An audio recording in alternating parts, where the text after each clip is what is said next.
Hi, this is Mr. Manley. In this video, I'm going to solve a trigonometric equation. This trigonometric equation that I'm going to solve covers a lot of ground.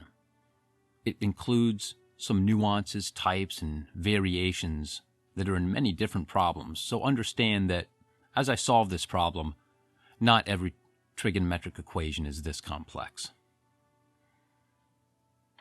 Starting off, we see that we have a secant expression, secant squared, and a tangent. And just like when we simplify equations or when we do trigonometric proofs, it would make sense to convert the secant squared to tangent squared using a trigonometric identity. From here, we really want to think about this like we think about any equation, which is we want to isolate the x if we can, and we also want to use what we know about solving for variables in algebra, and that is that if we have this quadratic term, we're kind of thinking in terms of factoring. So with that in mind, I'm going to move the 2 to the left side and set this equation to 0. Now at this point, maybe you can see that this looks very much like an equation in quadratic form. And what do we do with equations in quadratic form? We factor them. So I'm going to factor this equation. Tangent x times tangent x is tangent squared x. And then all I have to do is plus 1 plus 3. And we can check that. I've got tangent squared x. And then on the outside, I've got plus 3. Inside plus 1, which gives me 4 tangent x. And 1 times 3 is 3. The next step is to use the zero product property. Setting each factor equal to 0 and solving, we get this. At this point, taking the first equation, tangent x equals -1, we think to ourselves, what angle has a tangent value of -1? In other words, what angle has a y over x value of -1? Hopefully, you would be able to find that if you think about your unit circle, understanding that at 3 pi over 4, I would have rad 2 over 2 over negative rad 2 over 2, which is -1. And I would also be able to get -1 at 7 pi over 4 as well. So those are solutions for x.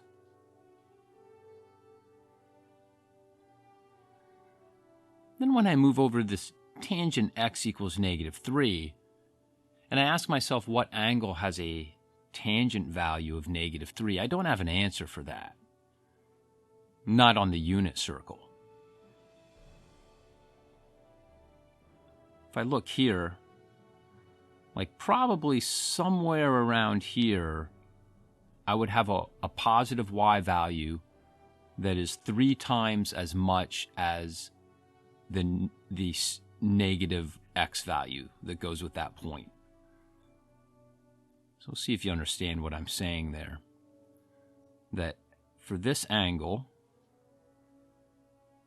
here, if I rotate to that position, I'm going to be on the unit circle at that point, and I don't know any values. That is not one of my convenient values that gets me to that point. But I can kind of approximately say, yeah, the y value is about 3 times more than the x value there. What we do in this case when we can't find the exact value is we go back to our inverse trigonometric functions. So I'm going to drop this 3 pi over 4, 7 pi over 4 for a moment to give myself a little bit more space. And just going into a lot of detail here. I'm going to take this tangent x and say, I'm going to do the inverse tangent of the left side here, which I'm allowed to do as long as I do the inverse tangent of the right side. The inverse tangent of tangent x, hopefully you know, is equal to x. And the inverse tangent of -3, we've already said we don't know what that is. It might be interesting for you at this point to do a calculator key in and see that you do get some value. Could you make sense of that value? And we do have an additional layer of difficulty here. You might, this was equal to 0. If we go back to the other page, there was this restriction here on the other page that I'm going to put up in the upper right-hand corner here, that we were solving on the interval 0 to 2 pi.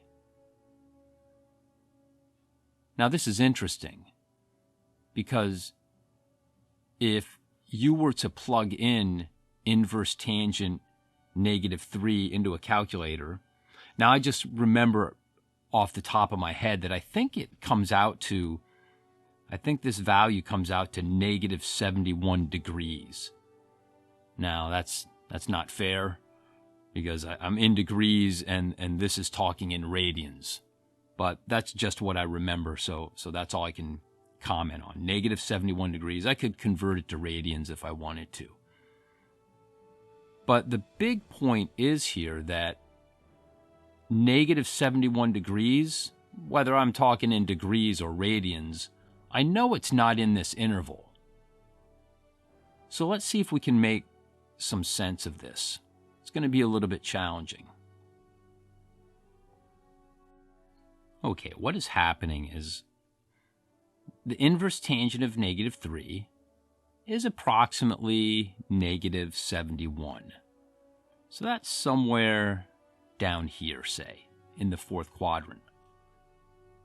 But that angle, which I get to heading in a negative direction, is not in the domain of the problem, 0 to 2 pi. So, what I have to do is pretty simple. I'm just going to add, I'm going to go to that position, and then I'm going to add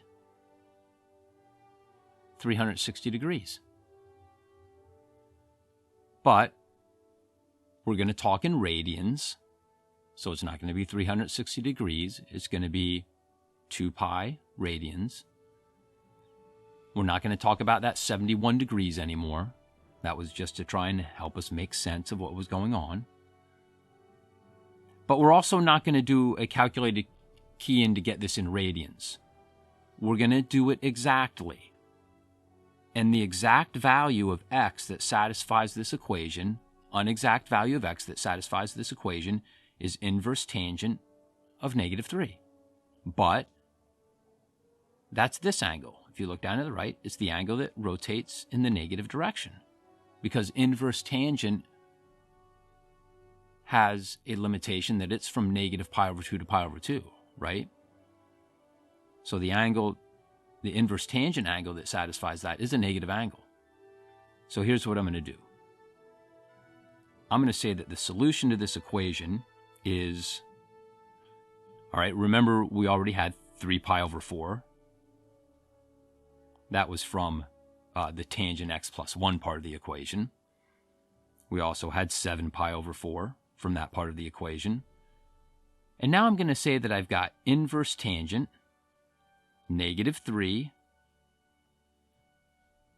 and this is really inconvenient. I've got to erase this now. Inverse tangent of -3 plus 2 pi.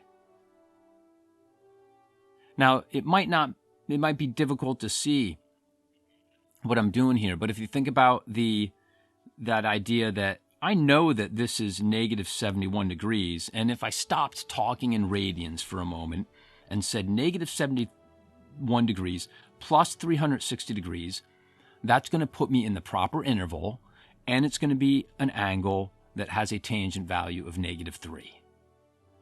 Does that make sense? Hopefully you can follow that.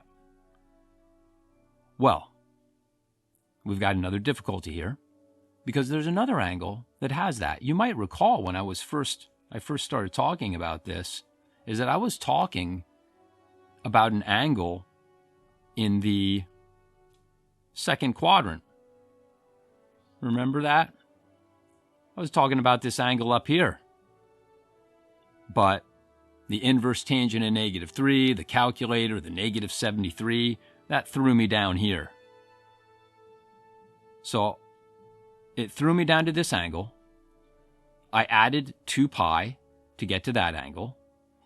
But I also know that there's another angle that has a tangent value of negative 3, and it's up here.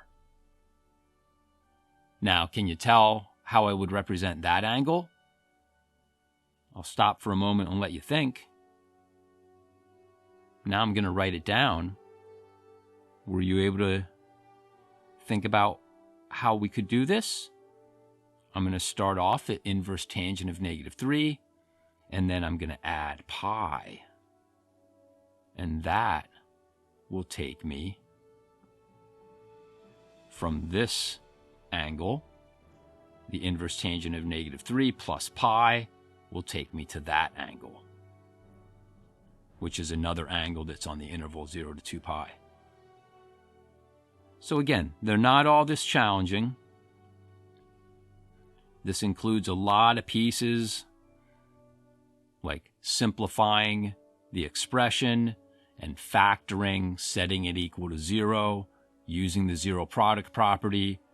And then we had this big one at the end where we had to figure out how to deal with this value that was not on the unit circle, but we wanted to communicate it exactly without using a calculator and a decimal approximation.